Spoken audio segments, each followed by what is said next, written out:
I am well thought mister. If anyone slaps on your cheek, hit him with a blow on his face. That's the lesson I have learned. ব্যাস এই কটাই রাখছি clip. তো এখানে সব কটা ক্লিপই দুর্দান্ত ছিল।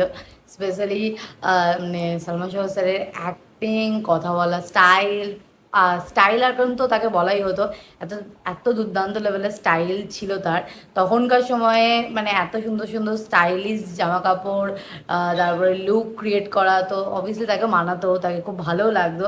তো সব দিক দিয়েই বেস্ট বলা যেতে পারে। তো যাই হোক, তোমাদের কেমন লাগলো সেটা কমেন্ট করে জানিও। তো এই ভিডিওটা এখানে এন্ড করছি, দেখাবে নেক্সট ভিডিওতে। ততক্ষণ